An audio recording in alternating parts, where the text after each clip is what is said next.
Welcome back to the Dominance Academy.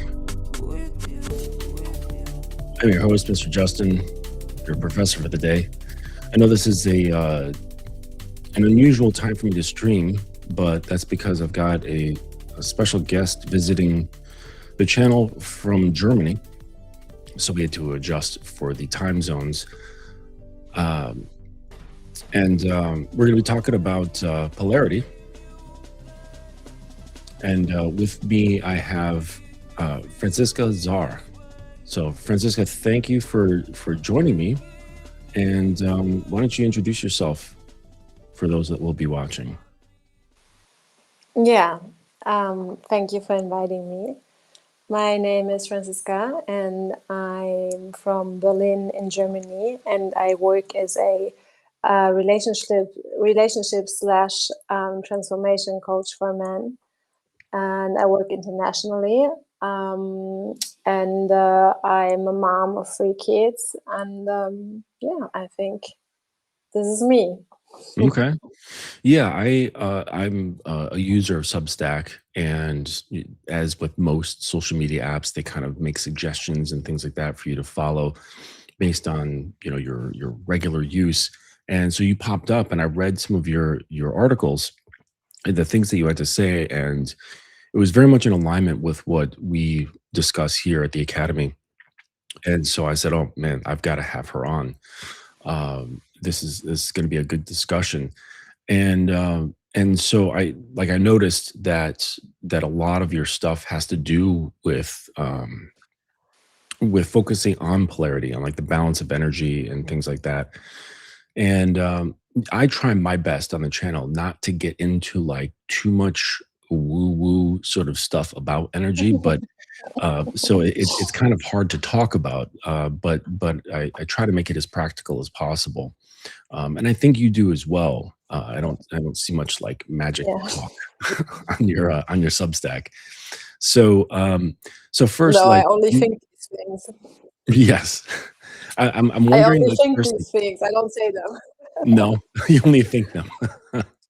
So I'm Yeah. first wondering like how it is that you got into doing this sort of work, like in helping men, and especially the type of help that you're doing.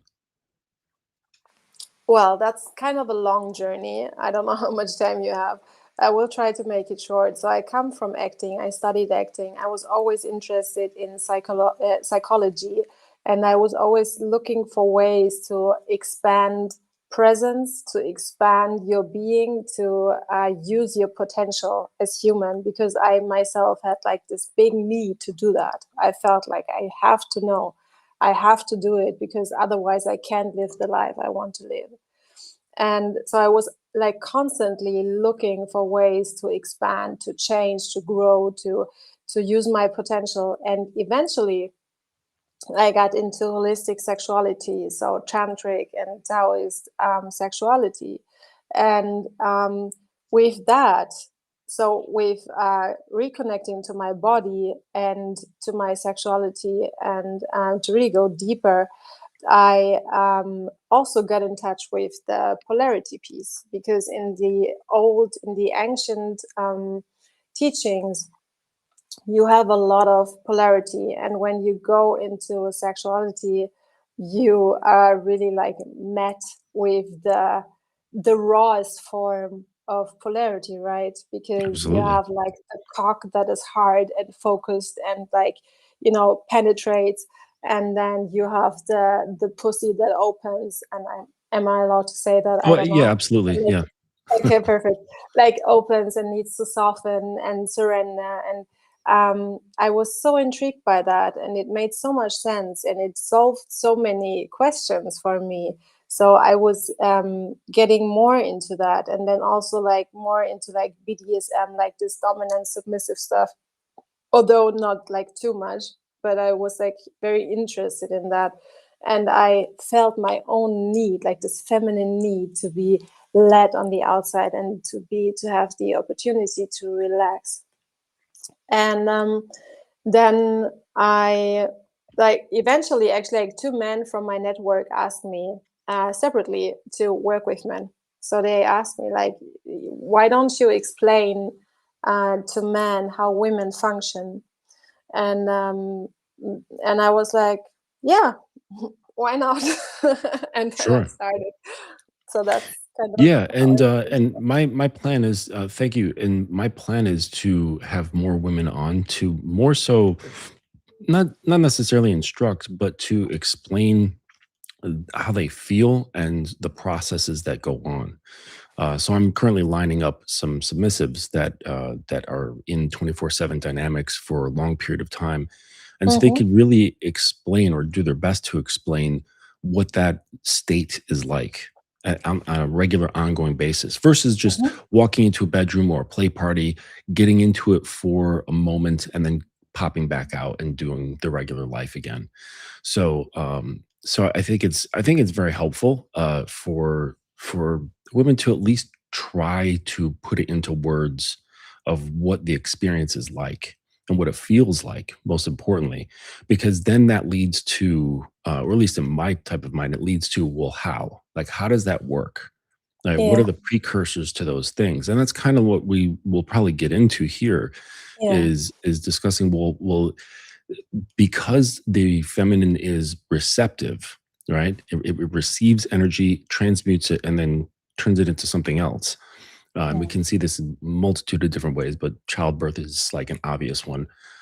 But the question then is, well, what precedes that? What are the conditions required to help facilitate that from happening?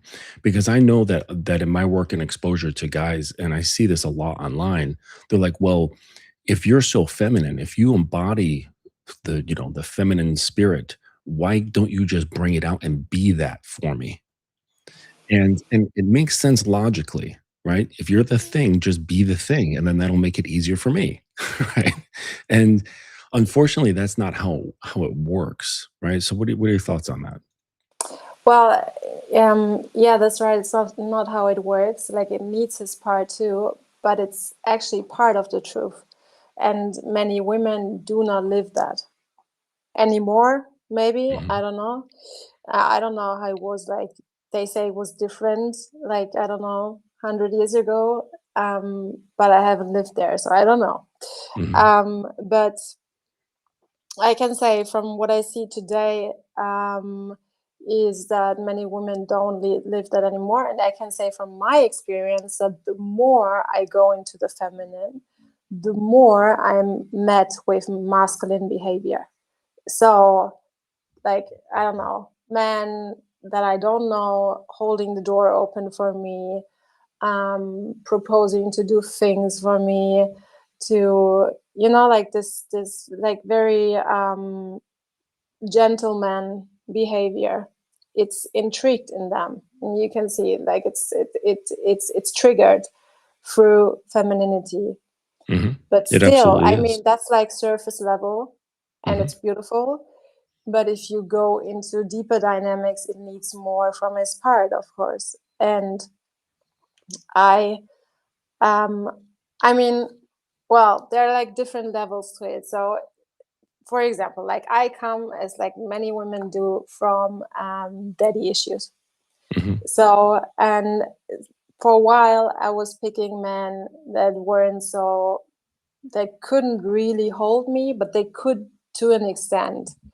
And that evoked this feeling of femininity in me to an extent.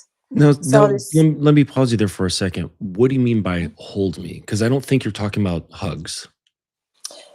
right. So these men that I picked, they were able to hold me on the outside. So what I mean is, like, they were able to protect me physically. They were able to lead on the outside, in the outside world. They provided for me in these moments. They did all these gestures on the outside that were helping me to relax and soften. Mhm, When we were driving the car, he was driving, of course, and yeah. like this kind, and also like sexually, it had like this flavor. But they weren't able to hold bigger emotional things. That Or was not perhaps possible. or perhaps deeper. or deeper, Right. but also like big, like more dramatic. Like they Mhm. in that moment they were running. Mhm. So, and I mean, none of us are perfect, so we all like bring stuff, and I think relationships like a perfect place to heal things and to transform things. And so I brought things for a reason that I don't have to get into now, but they were not able or not willing to deal with that. And so there was like, Sure. and I felt that before.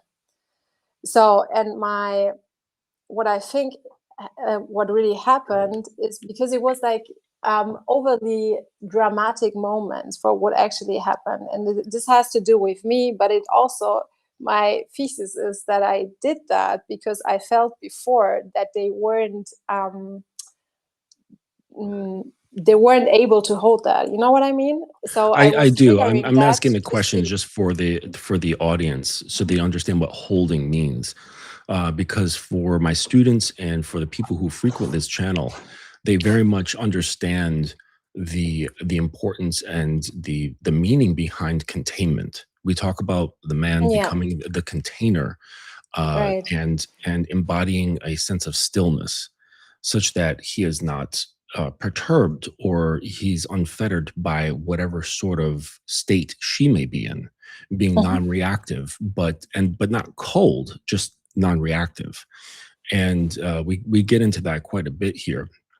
And I'm a strong believer that, you know, if one is to take the general idea that man is the leader, then it's up to him to make sure that he is prepared first prior to engaging in a relationship, that he has the skill, the wherewithal, and the internal constitution to hold someone's states, right? And the woman who is particularly or generally speaking more volatile, a bit more chaotic, because nature is chaotic. There's a chaotic in the sense of unpredictable, right? There's always fluctuation, right? A woman goes through 4 cycles every 28 days, shifting her biology, her biochemistry, her mood, the way she sees things, her perceptions, sometimes her beliefs. All these things are shifting. So, in order to kind of bring balance to things, the man must become a constant. He must become something that's consistent, stable, reliable, and almost predictable in a sense that should she need to rely on him for some sort of psychological, spiritual, or emotional thing, he's there and he can Mm, hold it, he can contain it. mm, And it's just tough when you have both people who are in a state of flux coming to each other, yeah, yeah. looking for containment, and neither can deliver. So it's, I mean, it's not necessary that the man does, but I come from the position of man should lead. So be Mm, first, heal yourself first, get yourself in alignment first, then you will be able to create the environment such that anyone, you know, a family member, a lover, a child, anyone can come in and they can seek refuge. yeah. And I mean, Okay. it's at the bottom of protection, right? Like Right. protection being like a very masculine trait. Sure. So as far as like the polarity goes, what's the like the biggest, one of the biggest issues that arises, you think, when the polarity is off? Like what happens when the polarity is off, or what does that even look like? I have my own ideas, but you know, what do you think like an off polarity looks like, and what effects does it have, like in a relationship, let's say? Yeah, well, I think like attraction, the loss of attraction being a big thing, Hmm. like being attracted to each other, that this gets less. And then, well, from what I see, is a lot of resentment, chaos, Mm, and and distance, like lovers distance from each other. So what I see, maybe to say it on the flip side, what I think is the big plus in polarity is that um, that you have attraction, sex appeal, safety, connection. Mm, This is when polarity is lived well, when both appreciate the other pole and get together and work together. And when polarity collapses, like the opposite happens. So they, and I mean, I see that in so many couples, you know, and most people are not aware, like the small moments where this gets lost, the small moment where it collapses. And I was just like posting something about driving the car. I love car driving, but whenever I'm with a man, I don't want to drive the car. I want mhm. him to drive the car because it feels so off to me. And and whenever I see it somewhere, it's like, when the woman drives, especially when she always drives, I'm like, well, I don't know. I don't think that's a good sign for you too. Um, but yeah, like people think that's like it doesn't matter, and like it's part of the empowerment move and the empowerment piece for Mhm. women, but I don't think so. I don't see any empowerment in that she does all the outside things. For me, this is just off, and I can tell the difference because I come from more of this empowerment being, and finding into femininity actually allowed me to be actually empowered. Yeah, And I still have to hold a lot because I'm a mom of three, and like I have a business, so that's a lot to hold. But it's a different kind of strength that a comes from that, and it's a different absolutely. kind of holding and leading, and I can feel that. Yeah. And it's Yeah, yeah. and this is something that I fear, that it's not like the feminine core has been, ruined or damaged, or the masculine core. I don't think it can go anywhere. I just think that Mm, we can become detached from them. We can lose our relationship to it. yeah. And so, but when we gain relationship to it, it doesn't mean that we are incapable of certain things. It's just Mm, the manner in which we go about it, or the state of minds that we're in, where our heart is.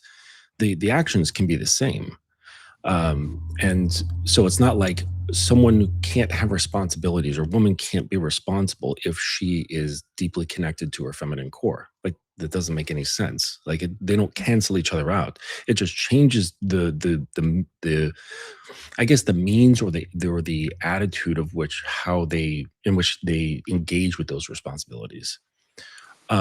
But in that, I want to ask you about, you were mentioning like these physical activities that men do that are on the surface. Um, but I think what I've noticed is guys focusing a little too much on those actions. So, like, what do you think are the mistakes that guys make when trying to be, so-called more masculine in relationships? Oh, I think often when they try, like often, like a very typical dynamic is that they come from being a nice guy, Mm, and then they go into I'm like super dominant now, but they that's right. don't have the tools to be a good dominant. So for me to be a good dominant, I'm not wanting to go into your territory, Oh, yeah, we but don't like even from need to my talk about BDSM. It's at a foundational level of just energy, but go ahead. Yeah, but I mean, you're the dom, so like better, definitely. But for me, like uh, good domination is actually good leadership, and Mm, good leadership that really requires like someone to really work on themselves, and like most mm, people don't do that, and yes. that's what I see the most. So I see a lot of men who eventually maybe they watch porn that was about like dominant behavior, I don't know, like something, and then they try to do that in their life. With You can feel it, and it's so off, and it's so like I was dating a lot, and I met many men who told me how like fucking dominant they are. They were sitting across from me and they couldn't hold eye contact. So, and I was like, so when are you gonna switch it on? Like, how do you Right. think it works? That it's like, but for them it's like, okay, so now it's bedroom, I'm gonna spank you, and I'm gonna fuck you for 2 minutes, and then it's over. I'm just gonna use you. That's Right. their idea of dominance, and that, of course, is really, really like poor behavior. And it's also, for them, it's really poor because they don't really get into um, to their own core, to their actually power. And I think for me, that's like one of the core pieces of my work, which I find so beautiful, is that they both, like feminine and masculine, they complete each other. So it's not a contradiction. It's a perfect design. And Hmm. what she wants from him, what she needs from him, is actually what brings him into his power, and what makes him more confident, more happy, more fulfilled. But it needs work. And the thing that I see the most is men not wanting to put in the work, but women also, I have to add that. So, Yeah, of course, of course. So you mentioned like the like work. This is mentioned a lot, in self help and people talking about stuff. Mentions on social media. You got to do the work, right? What do you think that entails? Like, what does that mean for you, and your clients as well? so the work that I see, well, it's actually, I would say, three stages. So the first stage is to reconnect with yourself. So to actually get in touch with yourself. I don't mean like a lot of introspection, but to have a feeling for yourself. Many men live kind of outside of themselves. Hmm. So they don't live just like for whoever needs them, you know. Right. Very And I think utilitarian. it's also Yep. like the tragedy that many men are in. So the first part is the reconnecting to his body and his core being, whatever he feels, how he sees things, his intuition. And many men just don't listen to their intuition. They might even hear it, but they don't listen to that. So I have that a lot. And then, so the first step is reconnecting, and the second step is to expand yourself, like to use it. Especially, I find like sexual energy like very good in this, like to expand your presence in this world and for Hmm. yourself. And so you can be more free. You can lose like old stories that are still sitting in your body, or blockages or whatever. And you lose that up. And then the third step, and it's interesting because the first two steps you have that a lot in the spiritual and in the tantric community. And but what they don't do often is the third step, is utilizing these things, like using whatever you mobilize in yourself and using your power to penetrate the world. Hmm. And Yeah, many that's right. don't do that because there's so much fear around this penetration, the masculine power, masculine strength. There's so many ideas around it that it's problematic, that it's inherently dangerous. And it's really embedded in our psyche, I feel, or in many people's psyche, in many men's psyche. And it's they have to get rid of it. And whenever you want to grow, whenever you want to be a fucking awesome human, you have to be okay with not being liked.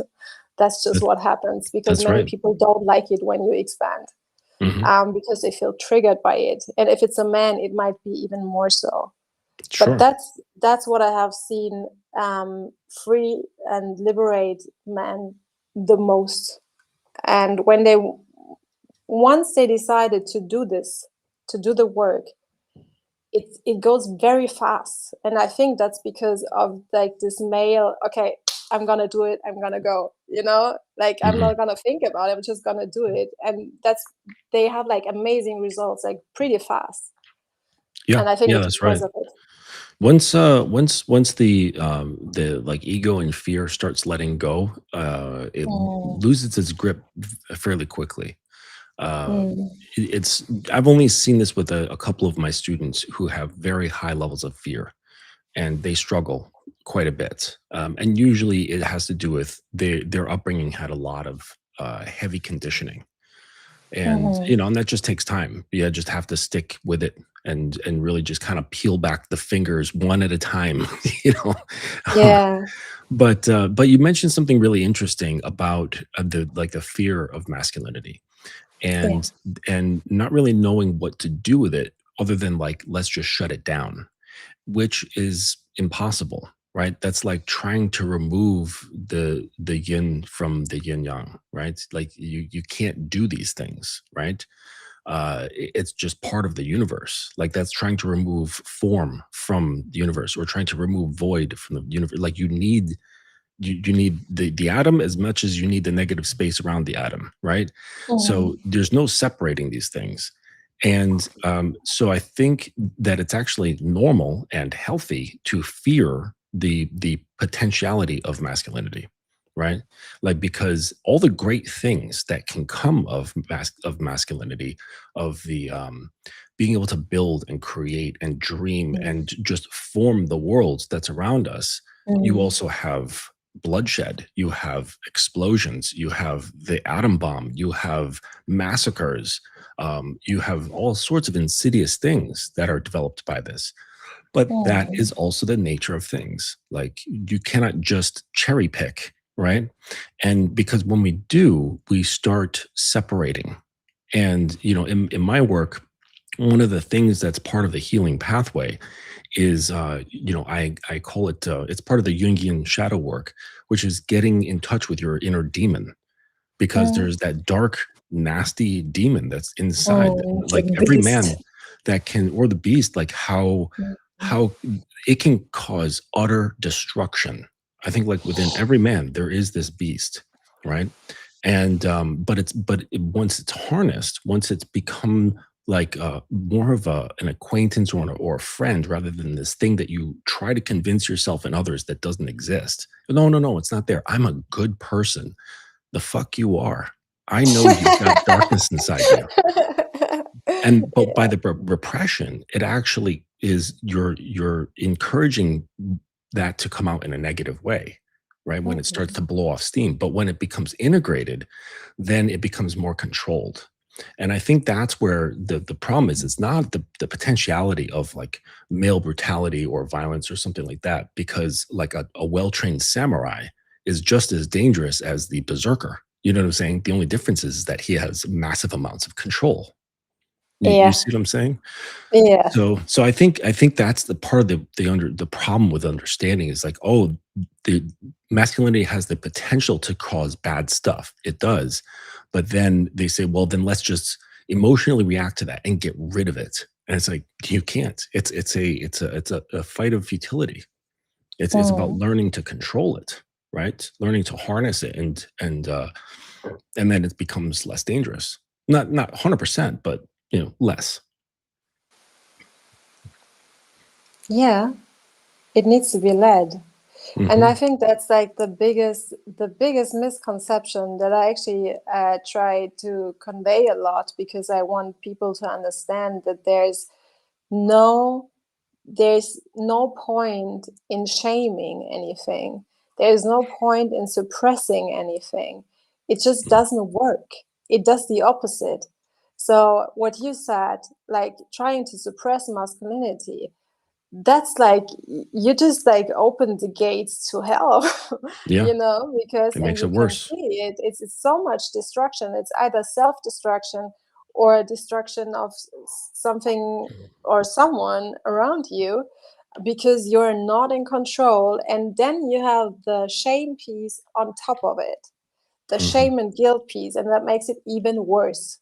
Oh, yeah. So it just doesn't make any sense. We need to open the space so everything can be, and there's nothing that we can't be honest about.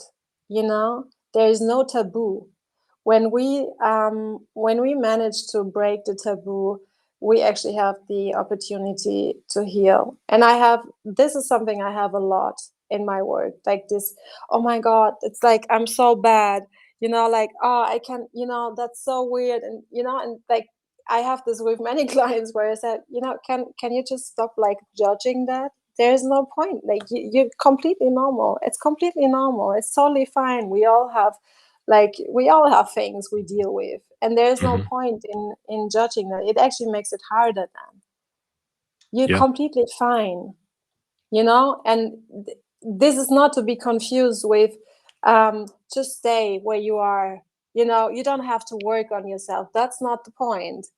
You're working on yourself, but part of the work is to be very honest with yourself and have like a very honest look into the mirror. And you can only do that if the thing is not so bad that you can see there, that you can still look. You know what I mean? Mhm. Yeah. Yeah, absolutely. Yeah.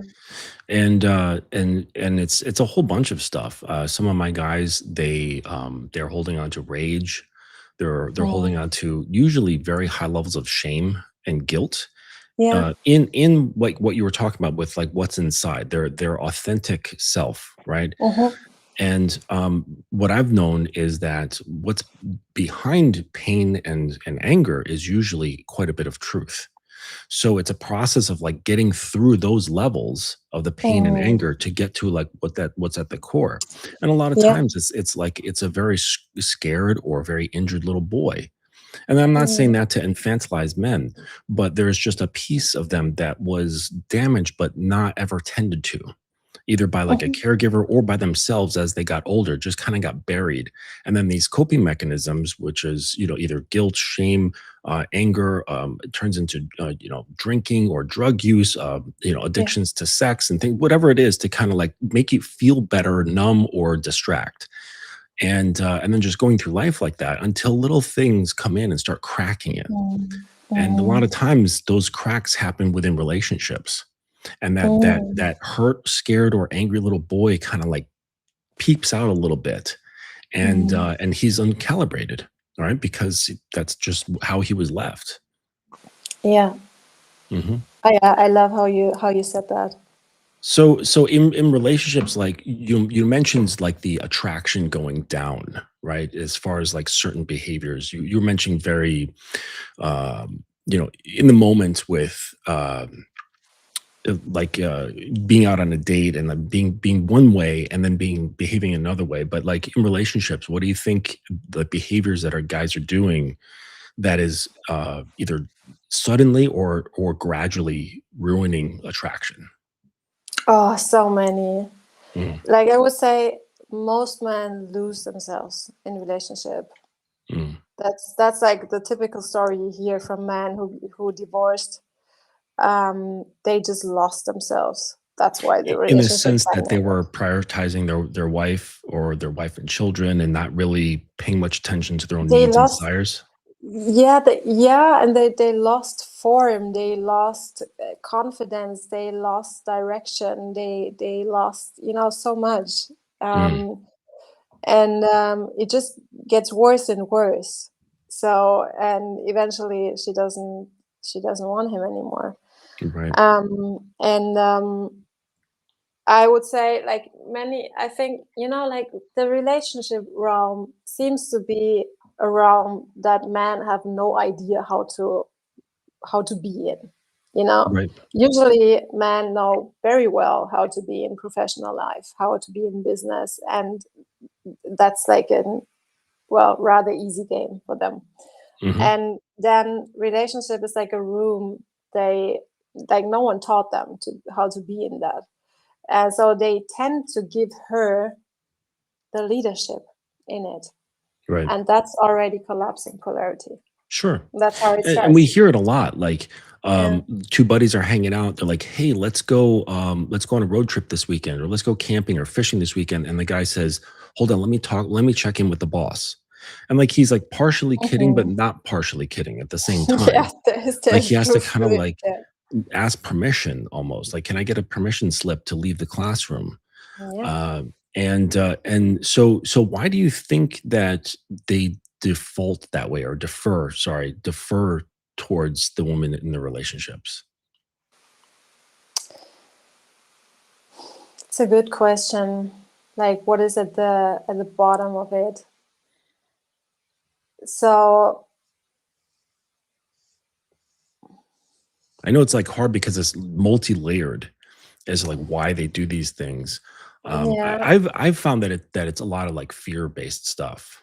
Like because if they say like she's like, no, I don't want you to go. Like, are you gonna just like leave me here like all day Saturday with the kids? And then he would like kind of cave and be like, oh yeah, you know, you're right. And he calls his buddy, hey man, sorry, I can't go fishing on Saturday. Mm. So he's afraid of her getting upset or afraid of her suffering or something like that, afraid of her reaction. If what he's like, no, I think you're good. You know, everything's fine. I've, you know, prepared this and this and this. Everything, you're good, right? I'm Mm. going fishing on Saturday. Everything's fine. And so I think like I fear is mean, one of the big things. yeah, it definitely is fear, and it's pleasing, like pleasing the Mm, woman. That's a program many men run on. But I'm just thinking about what is at the core. Is it mommy issues? I mean, in parts it is that yeah. sometimes, or oftentimes they have never been modeled a good masculine leadership. If you have been modeled that, I don't think you have issues later on. But it's just not very common. Like many men grew up with, well, I don't know, aggressive fathers, Mhm. absent fathers, and then you have like so many. Or what I call is wet towel fathers. Like they're there, but they're just like like a sopping wet towel on the floor. They just have Not no pres presence. Yeah, Yeah, no presence yeah. whatsoever. Yeah. And then you have like all these individual stories that are actually very common, where the the the now man as a boy had to fulfill something for his mom. Mhm, So he had to be something specific for her because dad was not there, for example, or he was aggressive. So he tried to protect her. mhm. Like you have like, I don't know like how it's for you, but I hear these stories a lot, where little boys had to fill in a gap that they were too young for. And Absolutely. so they keep running on that program of, okay, so I have to at all costs protect her and protect the peace here. And I'm, and this pattern doesn't break until he Sure. does eventually. Um, so I think it can, I think it's very individual, but definitely fear. Yeah. Like one layer is fear, definitely. I Mhm. was just wondering where it's coming from, and I think that's very Yeah. individual. Yeah, and what you mentioned, like the codependence, that's pretty common as Yeah. well. You know, I've got a client who it's sort of reversed because his father remarried and his stepmom was extremely violent and aggressive, like Oh psychologically, wow. verbally, and every now and then physically. Mm. And towards his father, but also towards him. But she treated her own son like he was a golden calf. Okay. And so he developed that caretaker. I got to step in and protect, but not mom. It was dad. While at the same time having Interesting. resentment towards him for not being able to stand up on his own. Yeah. Yeah. So he has these like double layers of what he understands is as like masculinity. So Mm. it's not like he's trying to model that or anything like that. But what he learned was performativeness. So because he saw his dad being a bit fearful of his wife's disapproval, and whatever backlash may come of it. So his dad would end up performing for her, right? Basically saying like, "Is this Mhm. good enough? Is this good enough? Is this good enough?" And so Mhm. sort of modeled that sort of behavior, while at the same time Mm. hating his dad for it, and Yeah, also kind of feeling sorry for him. yeah, And so he's got like all these like layers of perception and belief around the masculine. yeah. um, and so for him it triggers some fear to be more bold, to be more assertive and things like that. And he's learning, he's definitely growing, like every week he's growing and he's becoming Oh, a that's little less beautiful. guided by his own fears and just being Mhm. saying basically having like a fuck it sort of attitude when it comes to interacting with the girls in his life, because he's like actively dating like a number of different girls. Mhm. And and it's a great crucible for him. Like you had mentioned earlier, like that relationships can serve as like a great processing ground Mm-hmm. to help like bring out what it is you need to see. And if you've got the wherewithal for it and the skill, the mindset, you can utilize Yeah. these things to grow. And if not, it just turns into explosions. But that's what I told him. I said, listen, you have to get into as many interactions with girls as possible, not with the intention of trying to win, right? With the intention of learning, of allowing yourself to Mm. stumble and fall and make mistakes and piss the girl off or embarrass yourself or whatever, so you can Mm. understand the little intricacies and watch your ego reacting this way or that way, Yeah, trying to that's protect itself, trying to right. hold what it Mm-hmm. thinks it is, right? Mm-hmm. And those bumps and bruises on the ego are actually really good for us, provided you don't try to like defend or justify or anything like that. You just kind of take it on the chin, you know. Totally. And that's like this is how you expand your comfort zone, Yeah. by just like doing different things, and then just learning to hold that and to deal with that, like to hold the tension. And Hmm. I wanted to say something, because what you said, he's resenting his father. Yeah. And the situation that I described, that I heard often, where the little boy had to be something for the mom, they are resenting the mom, so they resenting women. And when Hmm. we talk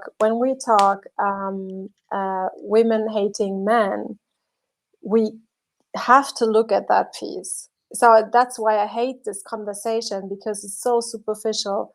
And it's not about victimizing anyone, but we have to look deeper. We have to look where it's coming from. These these men who hate women so much, who resent them so much, these black pill, red pill dudes, Hmm. they have to they I'm sure all of them or most of them come from like a scenario like that, where they have been hurt like Of course. deeply Hmm. by probably the mom as a boy. And that's like, I mean, for me that's very touching, because I'm a mom and I have two boys. And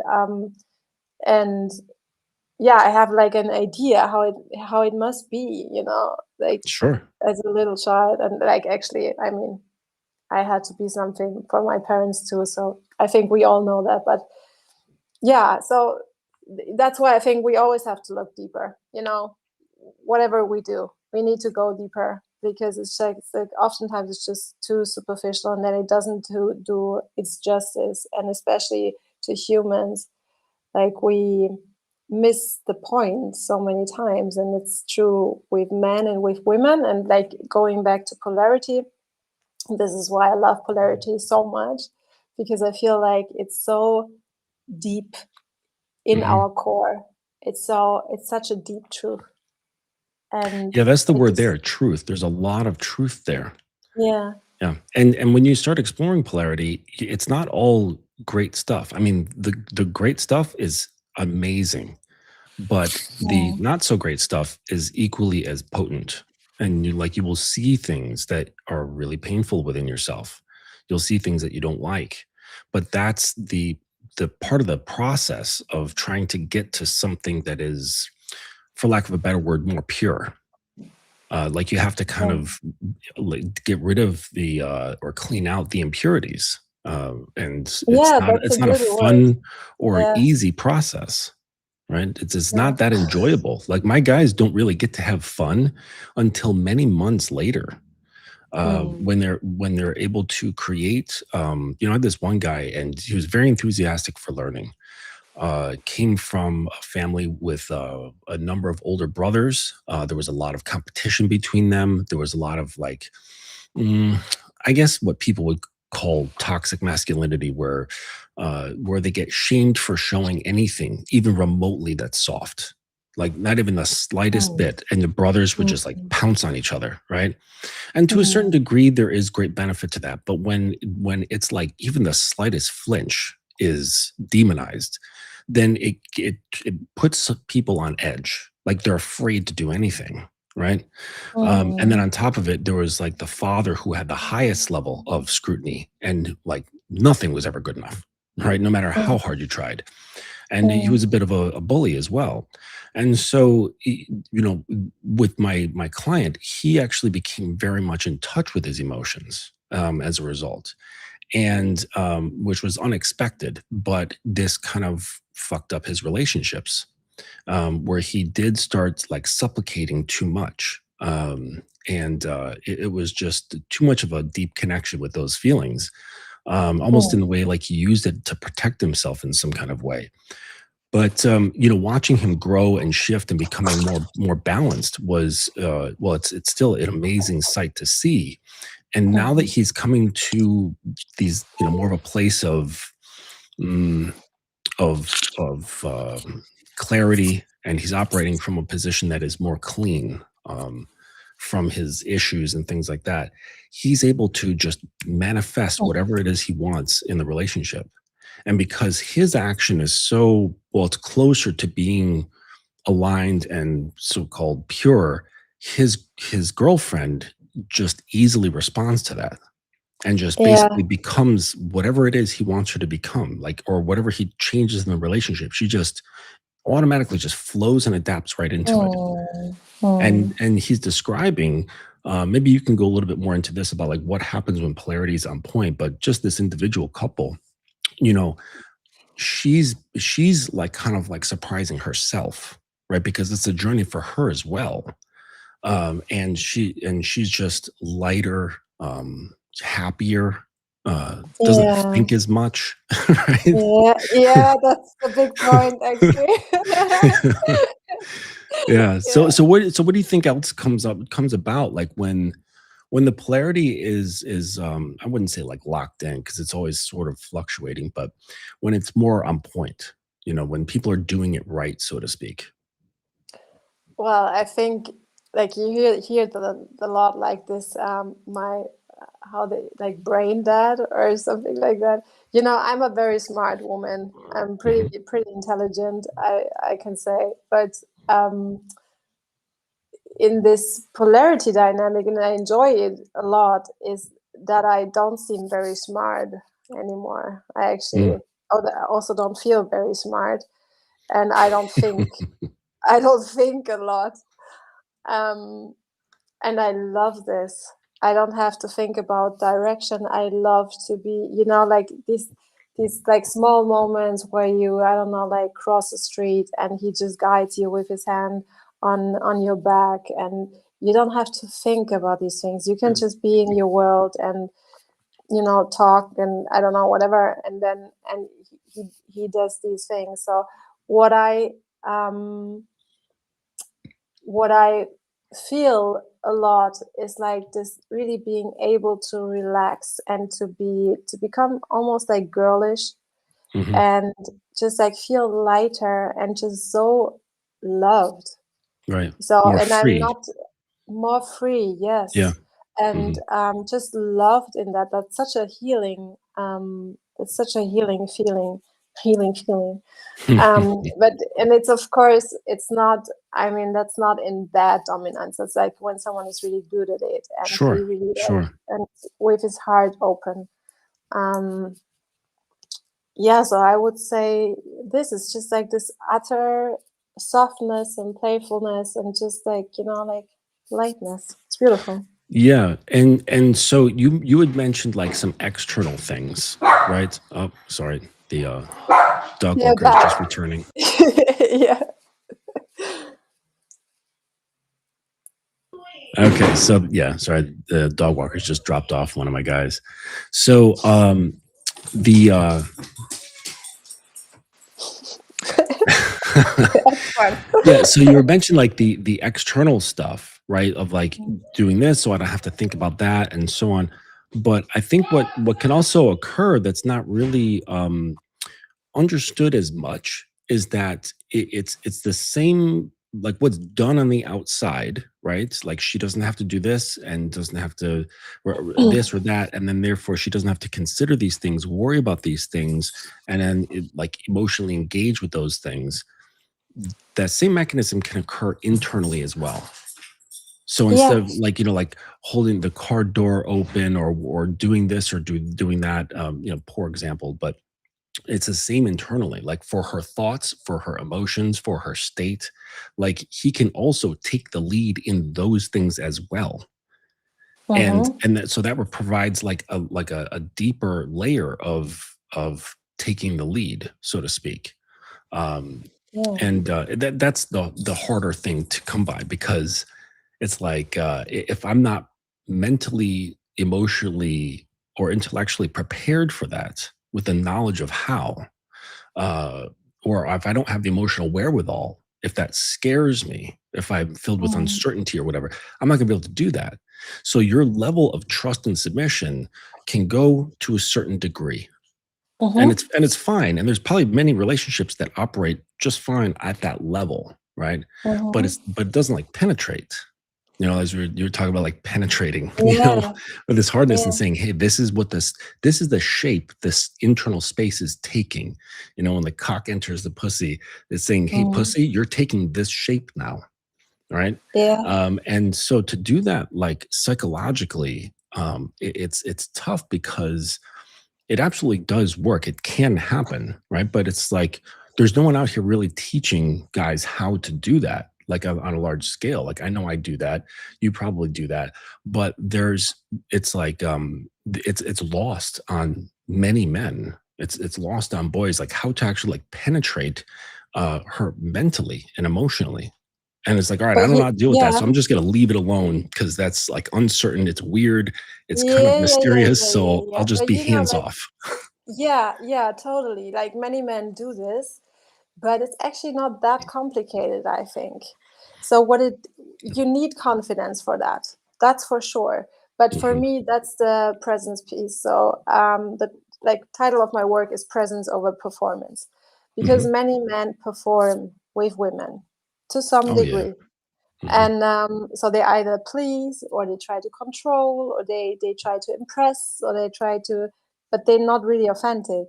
So, and the thing is, they do this, I would say, in order to deal with their own fear of not being enough, being not wanted, for example. And from my experience, when he gets in touch with himself again and learns to deal with his own emotional world and learns to hold also sexual energy. Um, I just love to work with sexual energy because it's like so you can do so much with it. Oh, yeah. Yeah. And when he learns to hold that, he also learns to hold more in life, and he learns to hold her. And what I mean by holding is not running away, not Mhm. numbing, not hiding, but being able to say, like, okay, so you come again, like, like the woman comes again with the same topic that she has come to you, that is like super dramatic for her. Like, what do? You stay, and you Mhm. don't run, and you just try to connect with her on a heart level. You don't really have to do so much, but like the staying alone and being open and being present and not mentally being somewhere else, really Right. being there, Mhm. that's just like perfectly great. And I think the uh so there's like a line between that and then giving her chaos the lead, Right. and you have to check that. Yeah, yeah. So Absolutely. but I think like, so I think it all comes back always to the man who is really in his power, which means he worked on himself. He worked on his on on on knowing himself, on being able to lead himself. When he's able to really lead himself well, he can lead her too. Yeah. And I think really oftentimes it's in the staying present. That's like from my experience what does a lot, and where I Yeah, feel it's being very able to withstand it, yeah. right? Mm. Mm. I think is it the Yeah, not limbic be, not system? being like not being drawn into it. Sorry, I wanted to add that. Right. Oh, Like yeah, it's not yeah. Yeah, not to, absolutely. to ride the wave with her. You just still have Mhm. to you have to be the rocker. Yeah. That's yeah. It kind of reflects like what have been said for a very long time, is like being the rock. right? Mm. I in my school we talk about it as the mountain mind, right? And like the Uh-huh. mountain is very very grounded, right? It's a very wide base. It can't be moved by anything, right? No matter how strong the storm is, how cold it gets, whatever it's raining, lightning, doesn't matter. Even if the lightning strikes the mountain, like nothing happens to it. Um, Mm. and I found that like a lot of guys, I think it's the limbic system. Maybe someone can correct me on this, but it's the fight, flight, or freeze part of our brain. Mhm. And I noticed that that's where guys get activated, right? So they're with a woman, she's maybe upset with something that happened in life, something tragic or whatever, or something very angering, or something with him, something in the relationship that is making her very sad or worried or angry. And oftentimes they click into that system, the if it is limbic, the fight or flight or freeze. And most of the time it's freeze. Like they act like a deer stuck in the headlights and they're just Mm. frozen. Like I don't know Mm. what to do. And Mm. in his inaction, it actually enrages her more or makes her feel more sad. That guy that I was telling you Mm. about, where he started changing and his girlfriend started changing as well. One of Mm. his biggest habits when she would get into a certain state, emotional state, is that he would isolate her. Like he would be so detached at all. And I said, Yeah. he described Wow. to me what he would Mm. do, how he would handle it. And I said, the way you're handling it, it's as if you're sitting her in a rowboat without any oars, and then you push her out into the middle of the lake very gently. Right? And she just kind of Very coasts out into the gently. middle of the lake and then stops. And she's out there completely isolated because basically you're saying, I don't know how to deal with this. So I'm just going to let you handle it on your own. And then when you're ready to come back, I'll take the rope and I'll Yeah. just pull the rope back when you're Mm. feeling relaxed, Mm. cheerful, Mm. pleasant again, basically in a way Yeah. that I know how to handle. So once you change your state Mm. and you're at a state that I know how to deal with, typically like either pleasant or horny, then I'll pull you back in and then we can interact again. And he kept Yeah, doing and it that's like over and the over. And I these was things. like, you're Yeah. you're you're you're not you're actually fracturing her consciousness in this way because you're saying this part of you is acceptable, this part of you is not acceptable. And what's not acceptable, it's not like I'm shunning it, blaming it, or anything like that. I'm just detaching from it and Mm. sending you off into the middle of this lake. And I said, listen, you have to be able to condition your nervous system to become okay with tension. And then this requires repeated exposure and just simply not allowing your emotions to react this way or that, right? Don't run, don't fight, don't defend, don't freeze. Just be really present Mm. and sit with that tension. And over time your nervous system adjusts, just like a boxer stepping in the ring for the first time. He's shitting his pants, right? But you do it a dozen times and his nervous system is like, oh, I know what's happening here, this isn't a big deal, Mm. right? Even if I get pushed in the Mm. face, I'm ready for it. It's not like destructive to me. Yeah. And so this actually, because he was able to sit in that and go unaffected, her reactions, while it didn't change the fact that some things came up in life or came up in their relationship, they do. But because of his stability, her reactions were less severe because she felt Yeah. less isolated. And he didn't fix anything. I was like, don't give her suggestions. You could say, hey, would you like my Mm. opinion on this? Or would you like a solution for that problem? But don't like offer, don't do anything about it. Right. Mm. And she was changing as a result. And it was Mm. really, really interesting. Very nice. Mhm. Yeah, I think like what you described from the limbic system, that's to me, or how I bring that into the world, into the work is, that's like the part where he, um, like the memory part where he had like certain experiences that led to him being, for example, cold in these moments, or really Mhm. wanting to run away and like getting like super triggered. And I think like it's very helpful to work with the body there, like to have like this feeling of like my feet on the ground, I'm standing here, I'm Mhm. breathing deeply, and I try to stay open, and to do this and to hold. That's what I mean, like holding this tension that comes up then. But you said that in other words too. Yeah. So that's just something that's learnable, and I can say that from the work experience, but also from myself. I had to learn that myself to have 3 kids. I have to learn that, and Mhm. I uh, come from my own experiences, and there are some things that I don't want to repeat.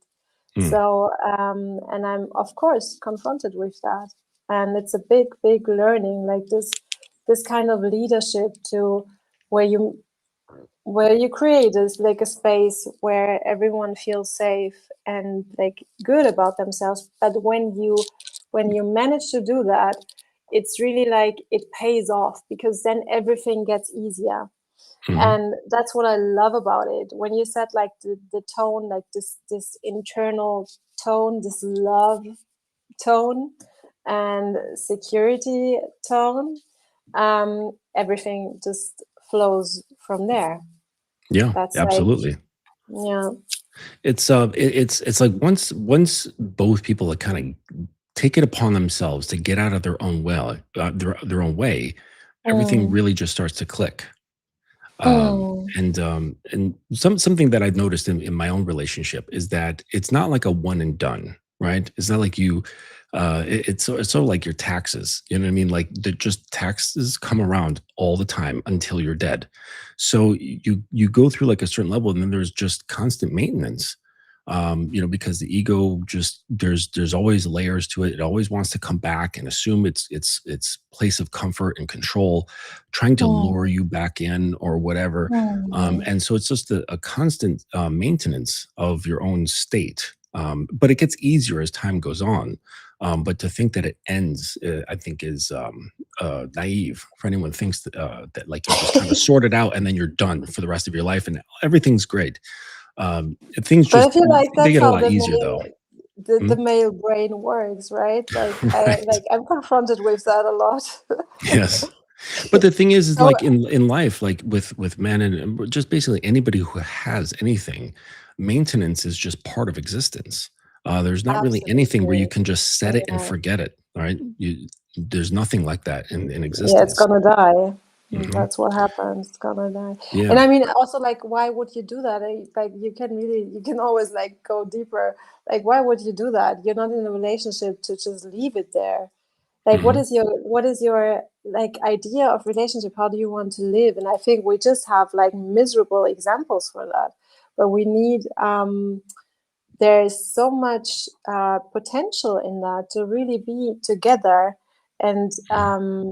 to wanting to be together, not like as a, I mean, it is work to stay there and to not lose like each other, but um, it's like you're pulled towards each other because you're really connected in your Mhm. heart, you're well fucked, you're just feeling, like you want the other person, and like this idea that like after 2 years it's over, like basically going downhill from there. Mhm. That's bullshit. That is just because most people don't work on the relation, and they don't work on Yeah. themselves. That's even more a problem. So there's like such a big lack of awareness and everyone is just pointing fingers and blaming, and that's, well, surprisingly, it doesn't work.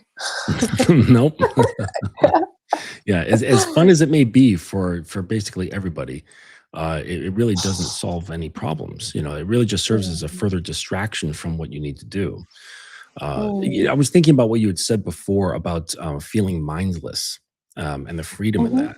And the funny thing is that as I've gone on my journey, as a dominant, and have talked about this a lot on my channel, how I believe that BDSM, just like many other things in life, if taken from a certain angle, can be a pathway to truth, like of the self. mhm, I mhm, do not think it's much of a sexual practice. I think it's just a means of expressing these things that happens to be fun and engaging.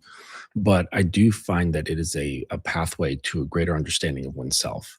And as I've gone through this, I too have become more mindless because mhm, I feel like I'm more guided just by following my own what we call the academy is one's constitution, and that's like a culmination of one's codes, principles, and rules. And so these things kind of put together is like the basic foundational guide.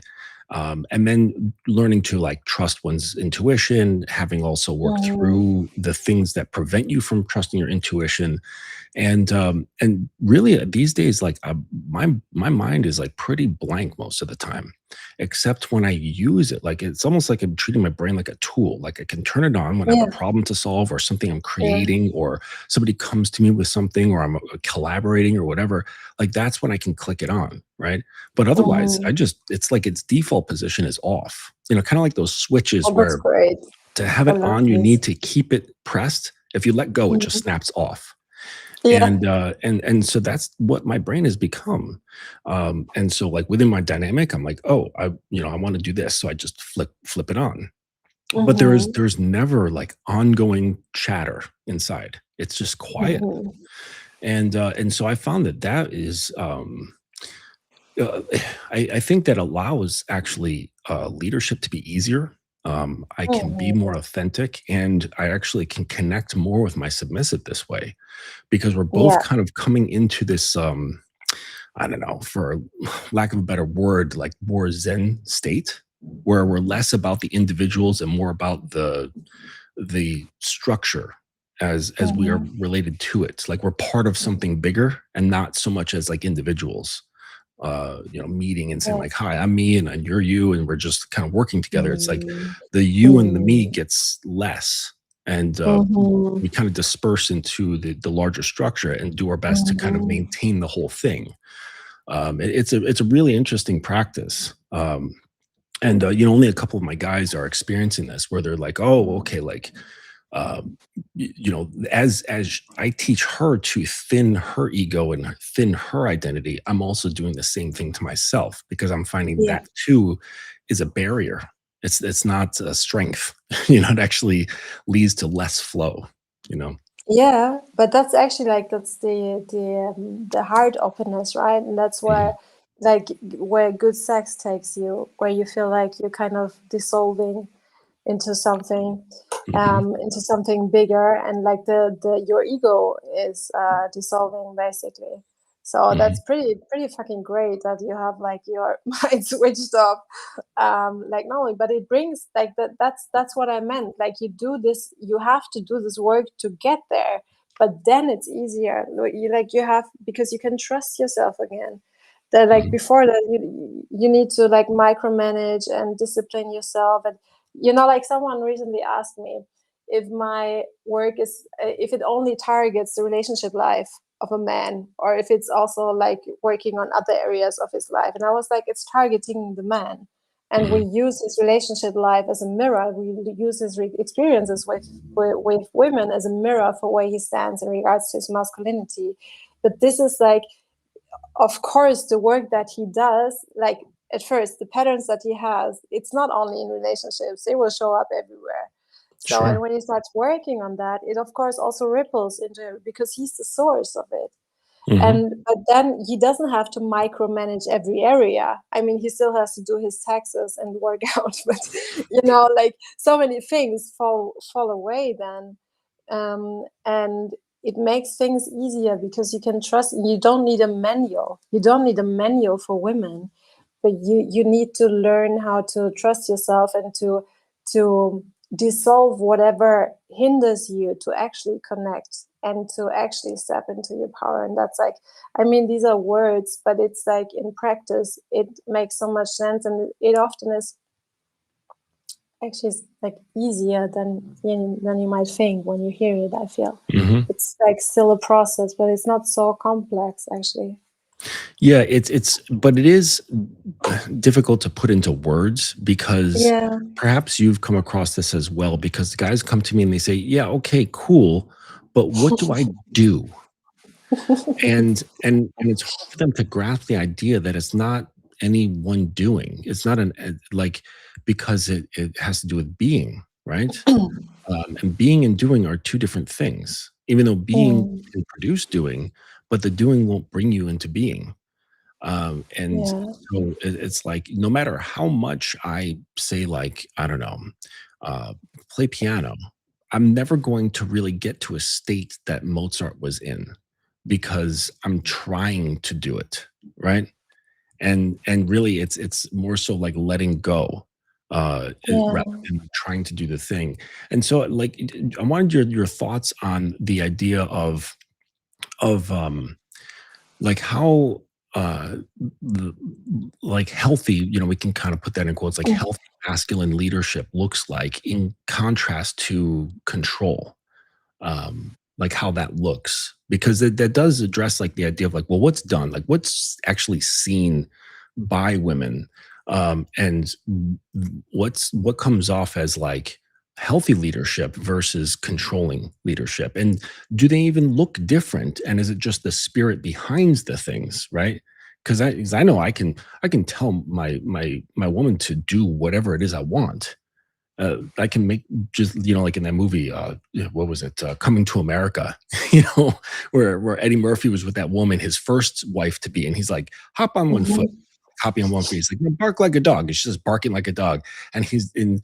So, but like that absolutely can happen for me. Like, and she would have no qualms about it because the spirit behind it, but surely there's going to be some actions that are truly done out of control. But so what are your thoughts around like the idea around like what help actions of like healthy masculine leadership that's speaking to polarity versus controlling behaviors? Yeah. So I think it's a lot about the intention behind it. Mm, So I am I'm really good at feeling people and seeing people, like in general, but then also like especially feeling men. And like two men can do the same thing and it can feel extremely different. mm, And this is what you can also see like in the performance piece. It's like so many men trying to perform some sort of masculinity or dominance or leadership, and it just doesn't land because it's like, well, I can feel what's underneath, and that's not power. That's something else. mhm, So, and but it's surely like, when I have to describe it, it's like every time there's some contraction. Like for me, it's always like this contraction piece where I feel like someone is, you know, and mhm. this happens for me too. Then, and this is what Right. you exactly you don't want that in a woman. You Yeah. want expansion. You Yeah. You want don't want her you don't to want the pussy to contract. You want it to open up. no. Well, no. Yeah, exactly. Well, but that's the effect. I mean, Right. that's the impact in the end. Like sex is the most honest, like the where you can have like the most truth coming Yeah. from. Um, so let me think of like actions. Well, like just the healthy masculinity, does it well, actually, let me rephrase the question. Like, does it have a look that's distinguishable from a performative or controlling masculinity? It certainly does, but it has like more so has a feel. Mm, It has a feel to it, like it's small things. It's someone who's like an upright posture, first thing. mm, Someone who's just like upright, like standing tall, um, who can hold eye contact. These are things that's for me. It's like a big sign if someone is able to hold more than that. mhm. Can he hold the tension of eye contact? Um, can he be silent? Can he not talk? Um, can he what? Like, how are his movements? Like, is he frantic or does he feel nervous? Um, But and what if like he's Italian? What if he's Italian and he just can't stop talking with his hands? that's different. I think Yes. that's actually a good point. Like, So I you have should to ask him, check like, "Are you Italian or are you just nervous?" that. Yeah. I mean, it's like a general, yeah, like this is also like an absence of self leadership when Mhm, someone is not able to control his movements, or like it shows me something, but it's also like a bit like a child because they're like, okay, you're not able to. Very sorry, but I think I'm gonna leave. Um, so Actually, like everything that feels calm, which comes from his ability to maintain eye contact, to say, to not talk when there's nothing to say, to have like calm movements, very clear movements. When his actions are clear, you know, when he's not like frantically taking his Hmm. phone and, you know, like doing things like that. I'm actually like very aware of these things. And Hmm. and these are the signs for me. So these are like small things that I would say, like in regards to a body language that you can have, or how he talks. Like, is he able to do a sentence and end it? Is he able to say what he means in clear words? Or is he using like a lot of words and going around and again and another spin? Hmm. And you're like actually begging him to stop talking. Right, and That's just not get to the good. point already. Yeah. Just can you Yeah. do Yeah, there but was it's just also like, just you oh, know, go like ahead, go ahead. just like maybe one Yeah, yeah. thing, Yeah, yeah. in like the comparison healthy leadership and dominant, you know, like dominant leadership usually works with force, so Mm. it's often like you get louder than, Yeah, yeah. and you have like, and men have to be aware that when they get loud, especially with children, that's even more pronounced. It can be very frightening. Of So, course. and it's different than it is when a woman gets loud. Um, so this there's like this aggressive demeanor Hmm. in like bad dominance, or however you want to call it. Yeah, I think that these are things that I have like now on top of my Yeah, head. yeah. And it like gets it causes that contraction that you were talking about. When it's Exactly. too aggressive, it causes contraction rather than flow. I Yeah. was laughing before when you were talking about like uh, running their mouth too much, and that client of mine that I mentioned with the girlfriend and the boat, and you know him getting better and all this stuff. One of the things that he did is he took a long time to get to the point when it was, Mm, especially when it was time for him to suggest something or talk about something that he thought she might have issue with. Right, he wasn't certain that she would, but he was just believing that she might. And mm, so I made the illustration of like a plane, right? An airplane. And so there's like that the liftoff, and then it gets to altitude, flies this distance, and then it goes on to the descent to land. And so mm, the at altitude, that's the important piece of the actual necessary information, whether it's like something he wanted to do or whatever it was. Okay, then because he was uncertain of her reaction, he would have this long rising to it, trying to like explain, like smooth her mm, into the reality that he mm, was about to bring her into. Then mm, once delivering it, he would slowly make sure that she was okay receiving it. And it's like mm, you're wasting so much energy, mm. and this is where most of his energy was spent on the incline and the decline. And I said, why don't you do your best to try to like knock that out and say, just pull her aside and say, have a very quick rise and say, listen, I've got something to talk to you about, and that's it. Then deliver what you need to say as cleanly and concisely as possible. So Yeah, you're using like less words and getting straight to the yeah, point yeah, without being rude about it, and then yeah, have basically no dissent, like not say, is that okay with you? Right? yeah. Like, especially if it was something that just had to do with him, right? Mm-mm. And they don't live together or anything like that. So there's no like crossing of lives and things in that nature. But Mm. um so he had that issue of just talking too much when it came to. So I said, you know what, have a practice Such a in turn off.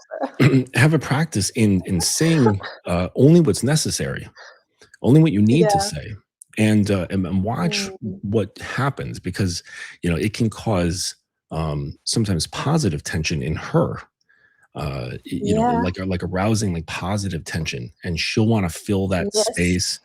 She'll want to kind of like put more energy into the space when you're not talking as much. But Yeah. And like yeah, the clarity about it, and like this, he demonstrates the ability to deal with the tension that comes after saying something and then stopping to talk. Because that's basically what you do when you can't stop talking.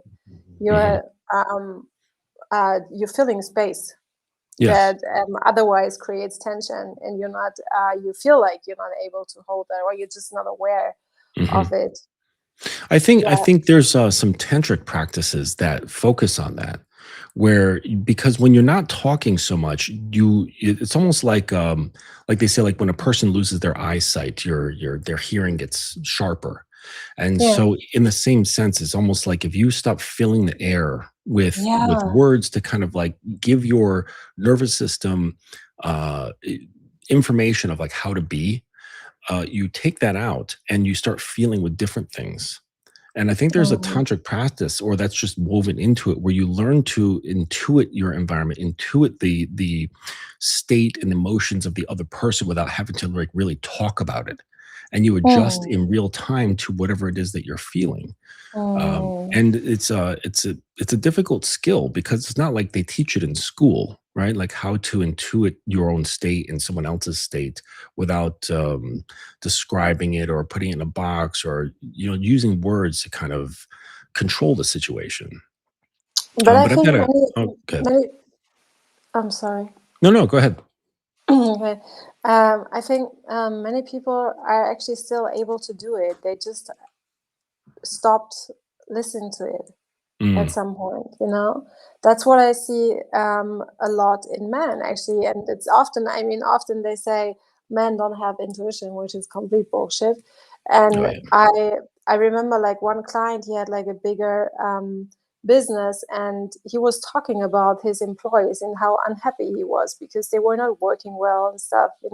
And this was actually not our we were working on his relationship, so that was actually not our work. But then at some point, like, we dig deeper, and then we got into like, he felt like when they were having the initial conversation, he felt that they were not the right fit, but he didn't listen to it.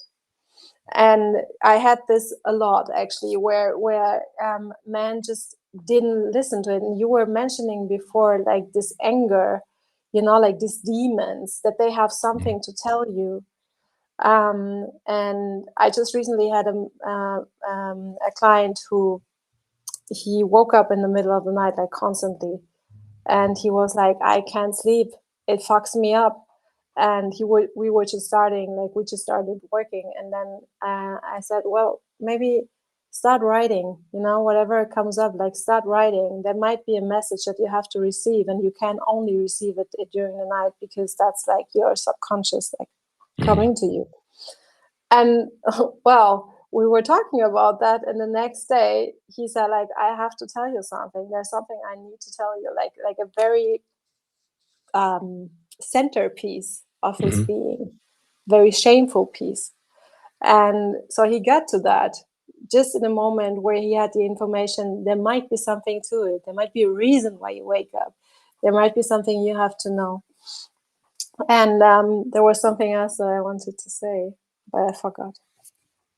Yeah, but so it came to him, I guess, that when his conscious mind was less distracted and less busy with life and work and family or whatever, it Yeah. seems like the subconscious was able to kind of come forward and have like a more active voice when he was more relaxed and Yeah, but maybe. he needed the switch of, like, this could be positive. There could be something Mhm. to it.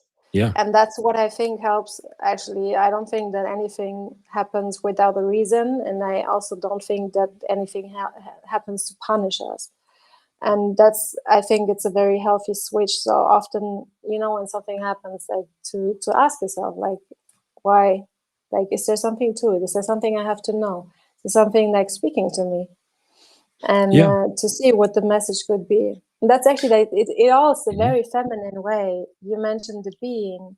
That's the feminine. We need to grow into the feminine, I think, and, like, men and women, like, to have this to clear this inner world, so we have, like, a clear foundation from where we start into life. Um, this beingness, this mind switched offness that you mentioned before. Yeah, yeah.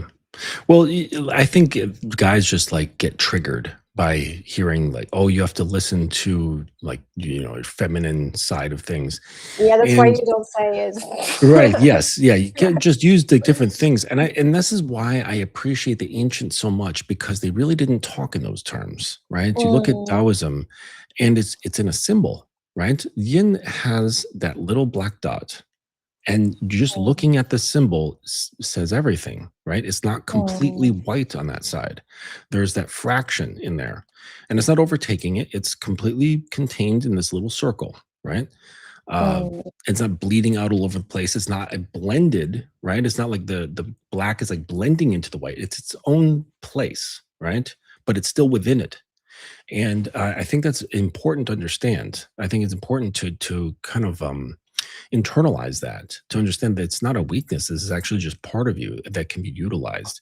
And um, in my life, I mm, utilize it quite a bit. I use it as a mentor to feel out my clients, to hear yeah, what they're actually saying, right? Instead of like yeah, what my rational and yeah. mind and my ears are hearing, like what they're Mm, really saying underneath. mhm, Being with a submissive, it's being able to read her, right, yeah. in many different ways, so that I don't have to come in and verbally check in and ask this or ask that, because that kind of breaks the mood, it breaks the spell, it breaks the magic of the Mhm, moment. mhm. But having those intuitive skills, you can actually feel, read, and understand exactly what's going on. Mm, um, but I wanted to read this question here.